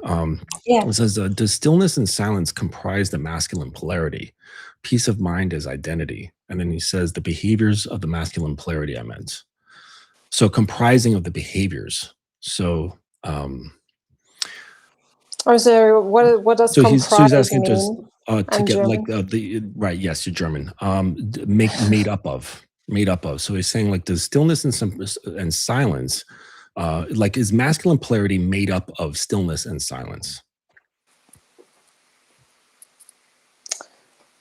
Well, not entirely, I would say. I would say Mhm. it's a part of it. Like, I think there's, as we mentioned before, there's like big strength in being able to be still and silent. It conveys calm. It conveys a sense of safety, because we are what it does. I mean, that's on the nervous system level. That's very important. When someone is calm and relaxed, the people around this person can become calm and relaxed too. Mhm. Whenever I'm nervous or kind of aroused, like aroused in some way, that, and not sexually, that it signals to the people around them and their nervous system that there's some danger. You can actually study these things with kids a lot. Yeah, um, absolutely. when you are in this state, they will like, you will wonder why they just freak out, and then you just realize, well, it might be because of me. They don't feel safe because I'm just like, I don't know, super annoyed, frantic, whatever. Mhm. Um, so yeah, it's a part of it because it conveys safety, and like a big part of masculinity is to convey safety. Yeah. Yeah, I would have to agree. It's not all of it. So it's not comprised of Mm. it, but it is one of the many vital parts of it. And Mm. so just displayed in just many different ways, like having an overactive mind, Yeah, worrying, always calculating and figuring. These are not stillness. controlling. Yeah, Yeah, which leads to wanting to control stuff. yeah, Um, you know, uh, I think the stillness allows one to be okay with uncertainty, which I yeah, think is a really good thing to do. I think both for men and women. But we're talking, I guess, mostly here about men. But it's becoming comfortable with uncertainty, and uh, and I think that this actually allows us better control over our situations, rather than trying to reduce uncertainty through grasping at control. But these things are all just kind of woven together. It's not like, mm. guys. That's the way like guys like kind of think about this. Like, I'll work on all these things like in parts and then put them together, like they're building a model or something. And the thing is that us as humans, we're so integrated into many different layers and systems that you can't really take it on linearly.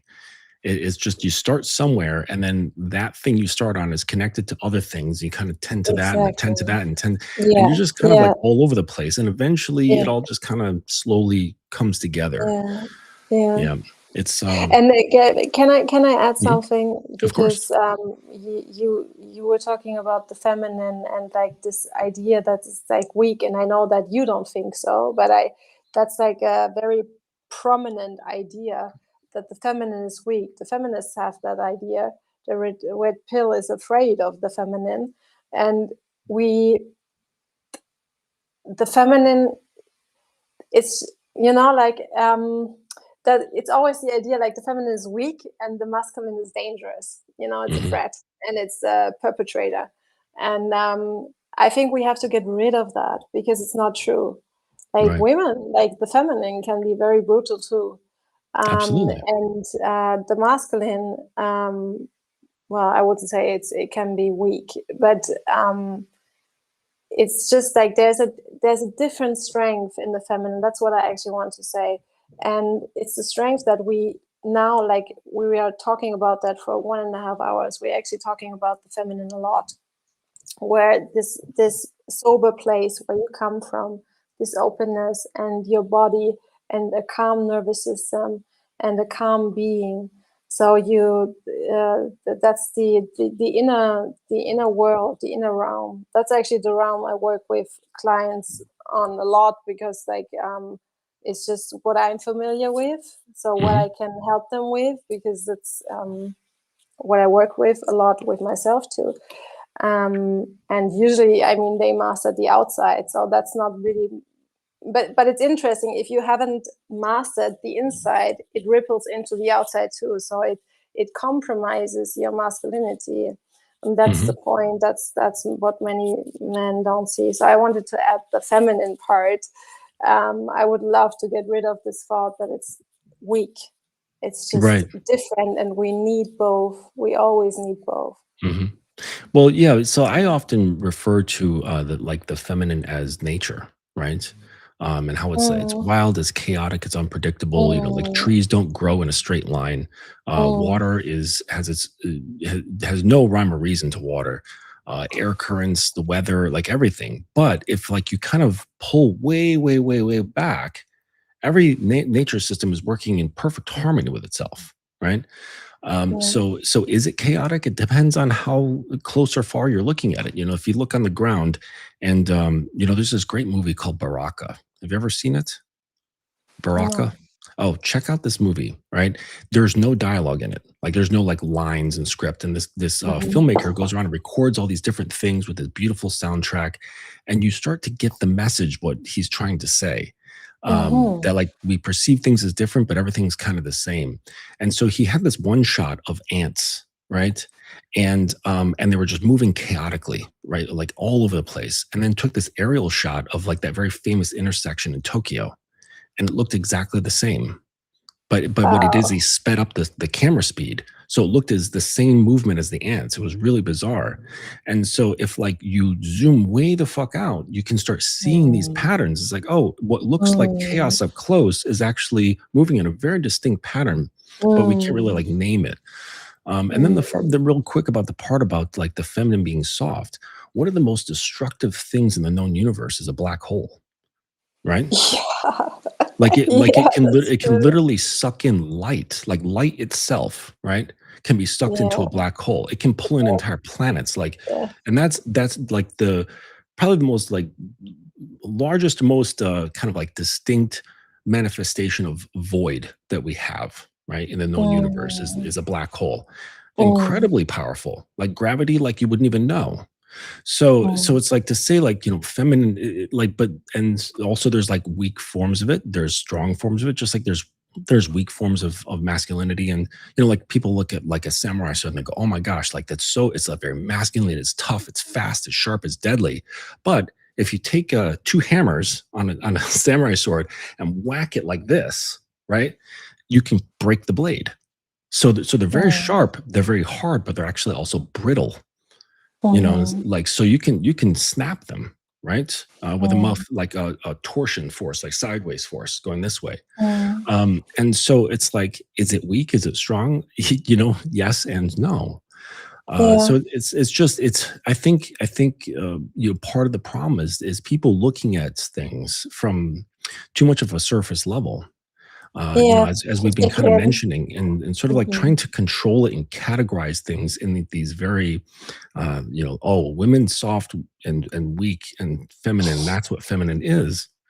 And and I could say like,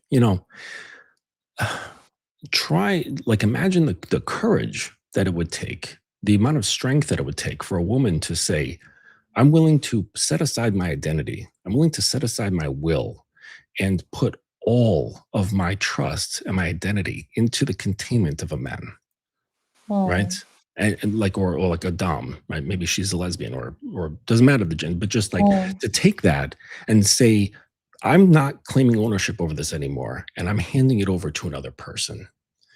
Like mm, that would probably scare the pants off of practically anyone. So for the person who mm, does this, the amount of like facing that kind of fear is probably tremendous. I don't know what it's like. I've never been a submissive. I've never offered myself like that to anyone, but I know people who have. My own submissive is has and is continuing to do so. But I couldn't imagine how fearful that must be. Like just kind of looking at that and looking at like the edge of the abyss and saying, "Okay, I'm going to dive right in." yeah. I bet it's tough. You know, I it think is. it's very tough. It's something I'm still working on. So Hmm. it's not like um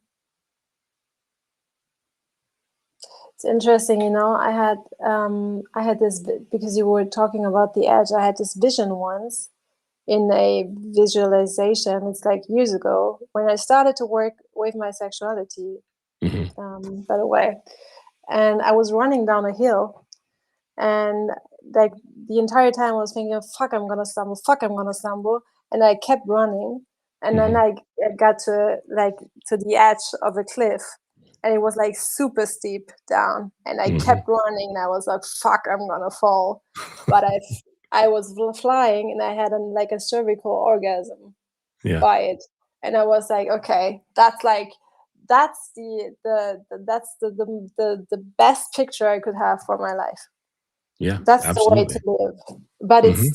it challenges me. I find it Sure. challenging, especially like this changing between leading, guiding, and then like letting go of control completely. I mean, Yeah. that's yeah. It's a process, Okay. and both like on both sides, right? Because Mm, it's like as men, we think like, all right, so I'm in control, right? And so I have to have a certain mind about myself, which is true, mm, but at the same time, you're releasing yourself of control as well. You're mhm. letting yourself being guided by something bigger and more important than you. And I think that like for the religious people in the world, like they know what I mean. I'm not a religious person at all, but I find that it's probably something similar, where you say like, okay, I am in control of like my decisions and things like that, and my family or whatever. But then there's also I'm entrusting something bigger than me. Just as the woman's entrusting herself to me, I'm entrusting myself to something bigger than me. So Yeah, it's like this kind of like a domino effect. And so there is a bit of discomfort right there because it all requires a bit of faith, right? Like faith that it's very spiritual in the Mhm. end. Like, and I think polarity is very spiritual. Yeah. And it's no accident that it's more prominent in the religious communities in some way, at least. Mhm. But yeah, I think it really like you like. I mean, also like to trust your intuition, to trust God, the universe, life, whatever. To trust your lover, to trust. I mean, that's a big. That's not a small feat. Like for most people, I would say. Oh, yeah. So, in general, and I think that's a big part of the work to Yeah. trust. Yeah, learning to trust. And of course, it's like you got to learn to trust yourself. and then, Mm. and then if you've got all this muck in there, it's going to be really hard to trust yourself because you Yeah, hear exactly. all the voices. Mom was bad to me, dad was bad to Mm. me. I don't trust my caregivers. Yeah. I don't know what unconditional love feels like. I don't know what it feels like for someone to trust me, right? When Mhm. dad's saying, okay, here, like, I'm letting you drive me to work today. And you've got your permit. Like, some people don't know what that feels like for someone to put their lives in your hands and saying, I trust you with Mm. this. Mm. And so I don't think that what are your thoughts about like internet culture sort of playing a role in this? Because I don't think it's really helping. I don't think it's helping with trust at all.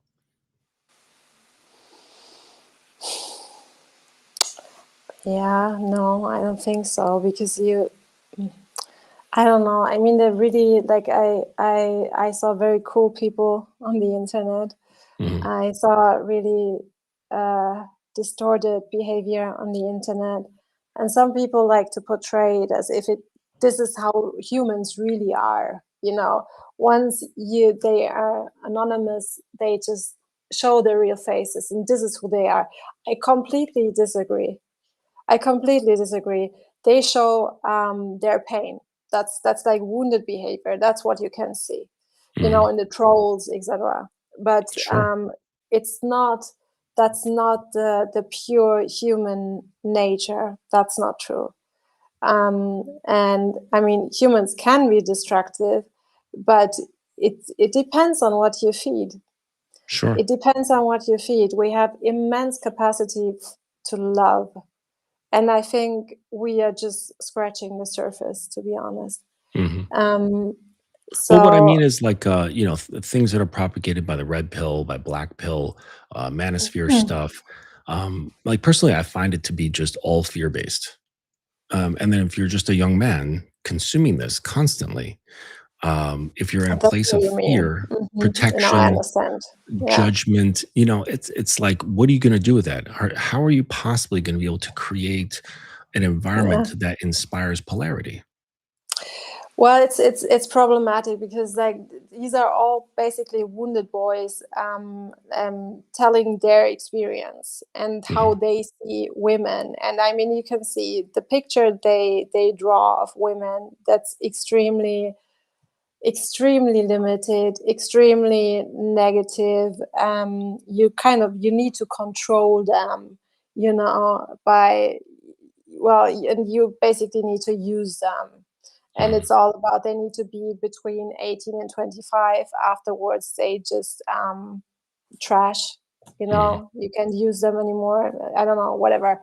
So for me, that's very clear.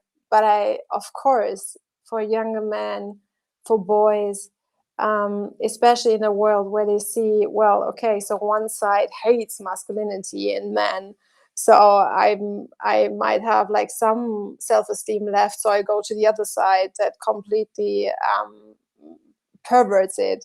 Mhm. So these are like the two options we now have. There's like almost no like middle ground. And I think, well, we were talking about that in the conversation before, that Yep. it's like it's not, like for many people it's hard to wrap their head around content that is not against someone. Of course. It's not against women or men. And but there's also like this big need, like a big need for it. That's what I see. But yeah, yeah, probably, like I think the internet did like one or two things to evoke more fear and less trust. Mhm. That's yeah, I think on several levels probably. Yeah, I tell my Mm. guys to cut out social media. My girl Oh has been yeah. cut off, she's been cut off from social media, just because the mind is very passive. If you don't have like concerted, well trained barriers, filters, a lot of stuff just goes right in, and the mind absorbs it, whether you are Yeah. aware of it or not. So I have my guys and all my woman to just no, like, you just there's no reason, like, unless you have work that's specifically needing the internet to like promote it and clients or Mm. customers, then fine. But if it's not, there's really literally no reason for it. And Mm. there's a lot of like negatives, they outweigh the positives. But what's funny is that you mentioned like the position of guys thinking like, oh, like women are there just to be used, right? And the Mm. irony, and there's a lot of ironies when you start getting into healthy relationships with polarity. But Mhm. one of the ironies is that when there's alignment, she actually very much does come into a state of please use me, Yeah, utilize me. I want to be of yeah, use to you in whatever yes, way yes, you would like. but And not from the place of disrespect, right, you right. know? That's like assuming trust, the containment, and all that stuff. Like when all the Exactly, precursors yeah, are necessary, yeah, when it gets but you developed have the right. precursors, they don't. Right, right. That's what I'm saying. Mhm. So when things are set up Yeah, right, the environment is correct. yeah, She becomes like what we say on my channel. She becomes very liquid, and the liquid can take yes, on any shape. Right? You pour it into a yeah, teapot, it's the teapot. You pour it into a yeah, rag, it becomes a rag. yeah, Like, so she's like, yes, put me any shape you want. Use yeah, me, right? yeah, And it becomes a non-issue. And so it's just yeah. very funny how, like, ironically, like when you do things right, she's very much more open to being utilized, to being used. But it's because everything underneath that has fundamentally changed. Yes, but you Mhm. have like lots of these ironies, as you said. I was just talking like today about when you always like men have this a lot. They feel like they always have to function. They always have to be in service to someone or to be delivering something, and and often like we have this male loneliness epidemic. I'm not like super familiar with that, but I know many men feel well lonely. They feel not seen because there's no one that actually connects with them, but they don't let other people um, connect with them. So it's Mhm. they don't open up. They always like perform in some way. Right. And then this feeling of loneliness comes. And the irony is, the more you make yourself function all the time and like try to deliver all the time, the less you actually do because you're crumbling underneath. And you That's right. need to have this other part where you can open and be seen and be met and connect. And if that's not possible, you're not gonna function. But if you can open and you can be fed by love and be connected and whatever, you actually function much better. You get into this shape. So we kind of come from this time, I feel, where we did everything from the outside. It was all like behavior based. You need to behave in that way. You need to behave in that way. And now I feel like we get into this, or that's at least like what I want to do with my work, that the man get into this state where it comes from the inside, because I think most things actually come from the inside, Yep, but they absolutely. need to be fostered and strengthened. Yeah.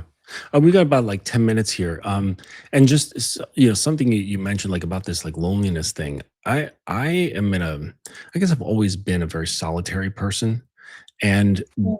I never feel lonely, although I'm alone quite a bit. And But that's a it's difference, yeah. right. It's the sense of like Mm-hmm. I'm always in the best company. Like I Mm-hmm. love being alone. I really I prefer it. And something that else came to mind was there was this guy.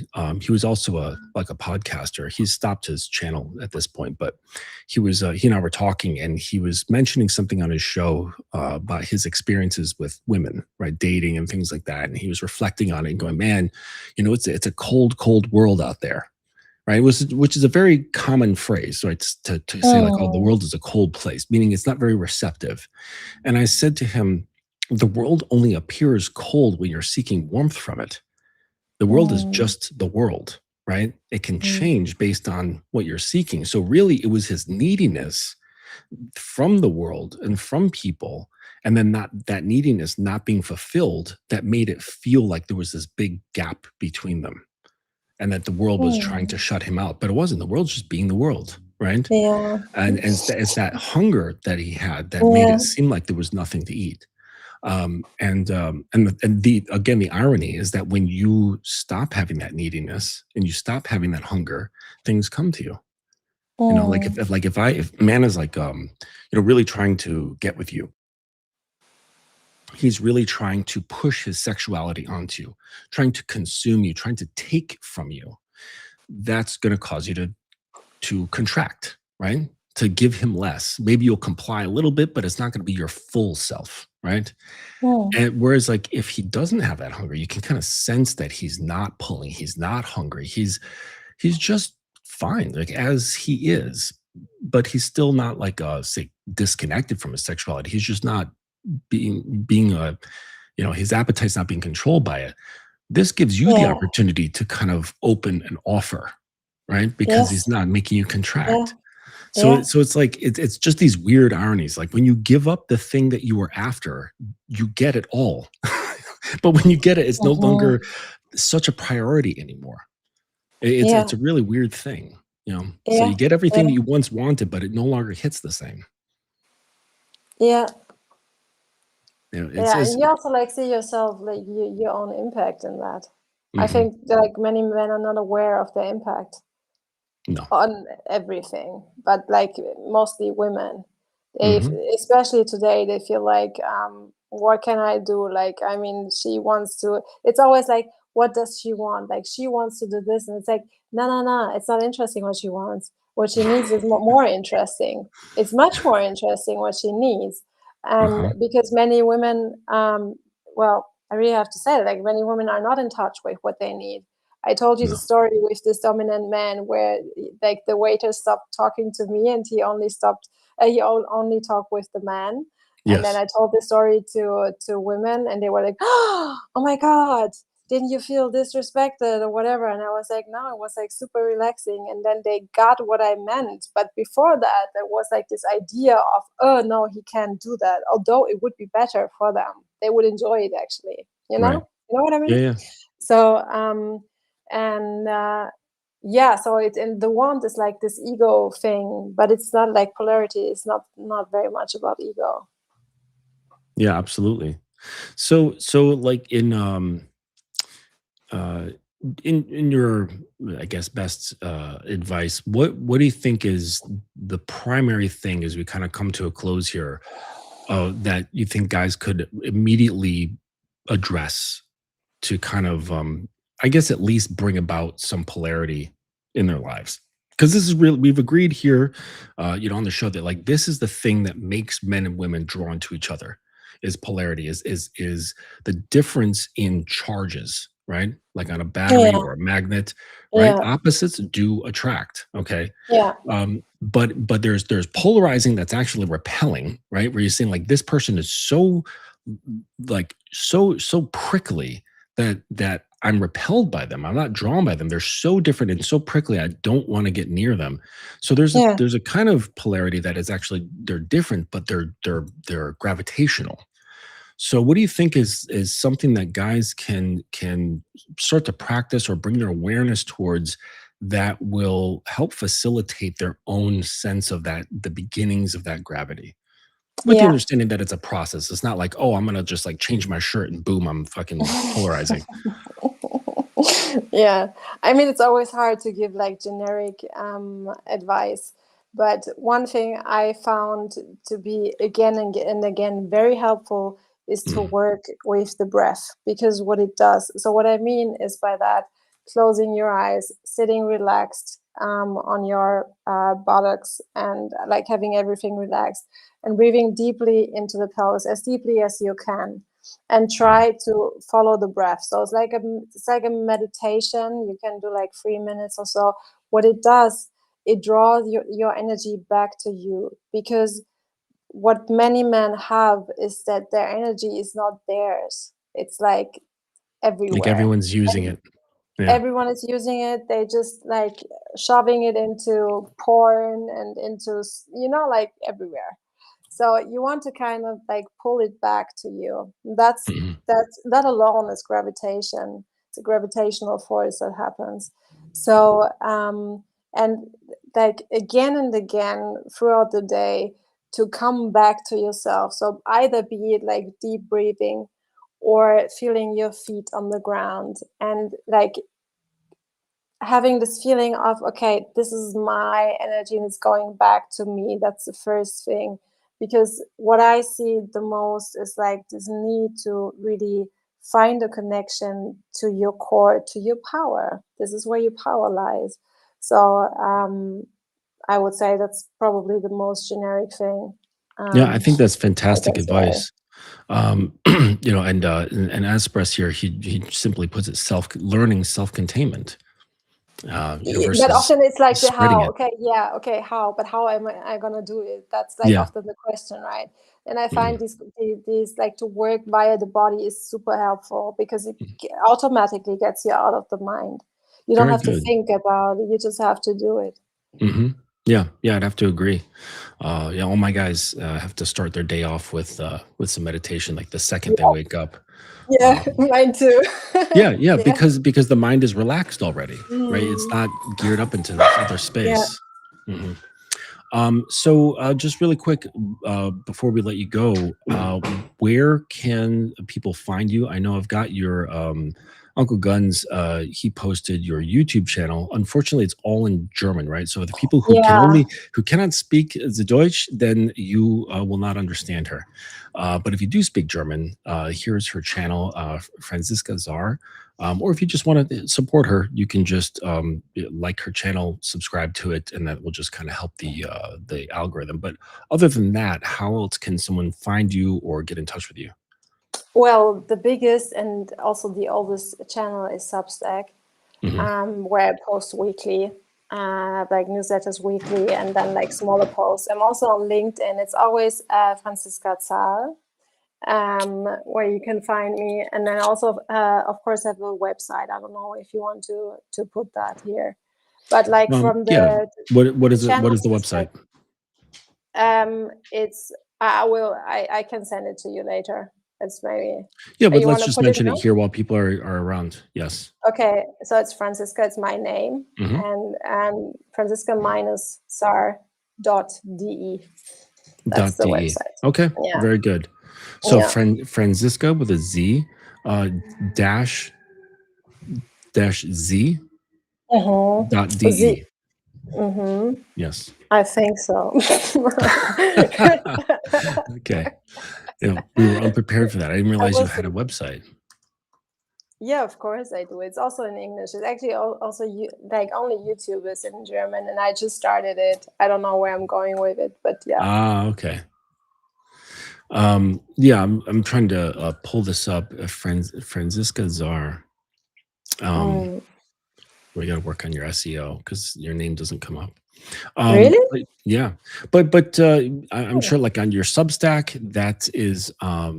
that's where most easily uh, contacted if somebody had any questions, and then they can go from there. So I'll put that in the chat right now. This is this is her Substack. It's in the chat. And so you can go here if you have questions for her, you want to talk to her, get her position on things, maybe ask some advice. This is probably the best and easiest way. And bonus points if you can speak German, because you'll understand each other even better. So yes, all I know how to say is "Was geht, Alter?" and "Verfickte Scheiße," like the What was the last one? What "Verfickte was it? Scheiße." Hau Verfickte weg die Scheiße. Scheiße? Oh Yeah, yeah. yeah. Okay, yeah. That's like good things you learn, like the most important things actually. Yeah, exactly. Yes. And I'm Yeah. sure you know bratwurst too, Right. Yes. right? Yeah. Um, yeah. I spent some time with some Germans from Rostock, Mhm. and when I was living in Italy, and they taught me some words. I've forgotten most of them. And we were at a Mm. bar, and I was reciting these phrases, and the lady was looking at this girl, and she's like, "Where did you learn your German from? You sound like a pirate." And I looked at him and said, "Oh, this guy taught me." She says, "Where are you from?" He says, "I'm from Rostock." And then she's like, "Oh, that makes sense." Yeah. I was thinking the same actually. Yes. Ah, okay. So Song Gun says that you've got some English dubbed videos. So thank you. guns for mentioning that. Oh, thank you so much. Yeah, Great. Cool. All very right. good. So we're going to pull this to a close, but Francisca, thank you so much for joining us here at the Academy. I'd love to have you back again sometime in the future. We'll let some time pass and we'll kind of come back and revisit some things. Yeah, And I'm sure you'll sure. have even more stuff developed at that point. But other than that, if you've got any last words to tell the viewers or listen to for guys, Very yeah, dramatic. yes, Well, I just love being here. I loved okay, talking to you. It was amazing. Thank you so great. much for the invitation. Yeah, you're quite welcome. We'll be sure to do it again. All right. Well, thank you Yeah. everybody for joining us here at the Donovan's Academy, and we'll see you on the next one. Take it easy.